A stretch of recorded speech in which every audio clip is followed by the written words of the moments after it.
You stand in the grocery store aisle, looking at two bottles of olive oil. One says extra virgin, $6.99 for 500 milliliters. The other says extra virgin, $27.99 for the same size. Both have the same green labels, the same Italian countryside on the packaging, the same promises of cold-pressed purity. You reach for the cheaper one. You trust the label. But here is something that might surprise you. A 2010 study by UC Davis tested extra virgin olive oil imported to California. 73% failed to meet the legal standard for extra virgin. Not close, failed. Most of what sits on American shelves labeled extra virgin is refined oil, heat-treated and chemically processed, then blended with a small amount of real olive oil to add color and flavor. Italy produces around 300,000 tons of olive oil per year. It exports over 400,000 tons. The gap is filled with cheaper oil from Spain, Greece, and North Africa, bottled in Italy and stamped with an Italian label. That $6.99 bottle might have never seen an Italian olive tree. The grading system for olive oil was created by the International Olive Council in 1959, an intergovernmental organization based in Madrid. The goal was to create a universal standard so buyers could trust what they purchased. Extra virgin became the top tier. To earn that label, the oil had to meet two criteria. First, it must be mechanically extracted without heat or chemicals. Second, it must have a free fatty acid content of 0.8% or less, and pass a sensory panel test with 0 defects. No rancid notes, no fusty flavors, no fermentation. But acidity is invisible. You cannot taste it directly.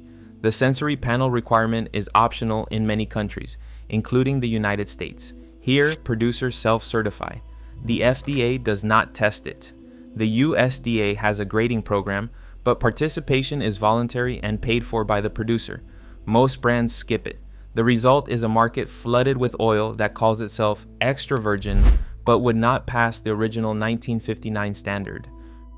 Real extra virgin olive oil starts with olives harvested early, usually in October or November, when the fruit is still green and underripe.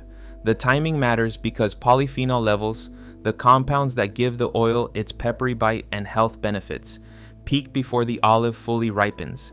Within 24 hours of harvest, the olives go to a mill. Speed is critical. Once picked, olives begin to oxidize and ferment. Every hour that passes degrades the oil. At the mill, the olives are washed, then crushed into a thick paste, pits and all. This paste goes into a malaxer, a large stainless steel mixer with slow turning blades. For 20 to 40 minutes, the paste is gently stirred at a temperature below 27 degrees Celsius and about 80 degrees Fahrenheit. This step is called malaxation. It allows tiny oil droplets to combine into larger ones without breaking down the delicate aromatic compounds.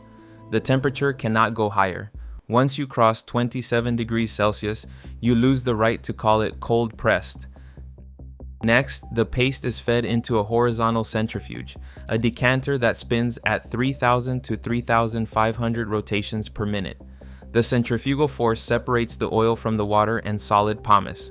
What comes out is a cloudy, greenish gold liquid. That is extra virgin olive oil.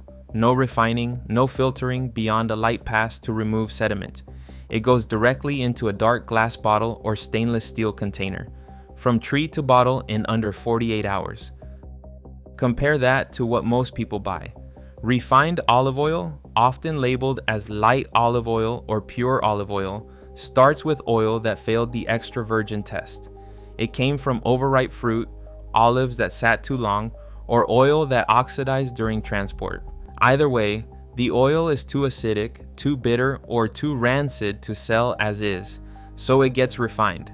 The oil is heated to 200 degrees Celsius or higher, then treated with chemical solvents to neutralize the acidity and strip out the bad flavors.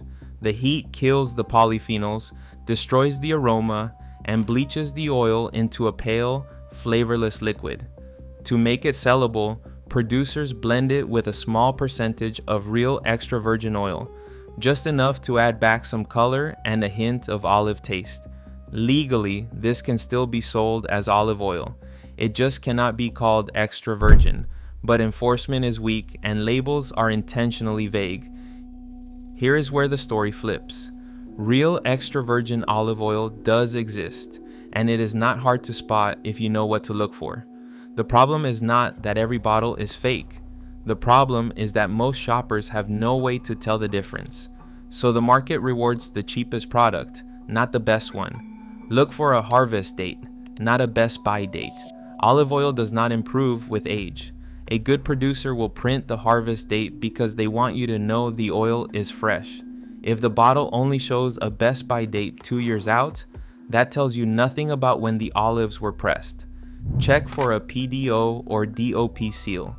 Protected designation of origin means the oil is legally traceable to a specific region and must meet stricter production standards. Third, dark glass. Olive oil oxidizes in light. If it comes in a clear plastic bottle, the producer does not care about quality. Fourth, country of origin. Look for where the olives were grown, not where the oil was packed. Packed in Italy means nothing if the olives came from Tunisia. The fraud persists because the economics reward it. Spain produces around 50% of the world's olive oil, but Italian oil commands a price premium. So Spanish oil gets shipped to Italy, bottled, and sold at Italian prices. Importers blend oils from multiple countries, bottle them under one brand, and sell them in American supermarkets for $6.99. The profit margin is better than selling pure oil at a fair price. The system is not built around villains. It is built around incentives. As long as consumers cannot tell the difference, there is no financial reason to produce real extra virgin oil for the mass market. Next time you are in that grocery aisle, skip the price comparison and look for the harvest date. Find a bottle with a PDO seal and a harvest within the last 12 to 18 months. Pour a small amount into a cup and taste it.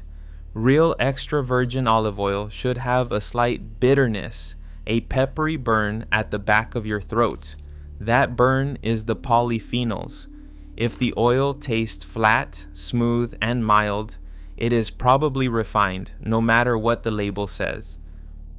One honest caveat: even certified extra virgin oil can vary wildly depending on the season, the soil, and the producer.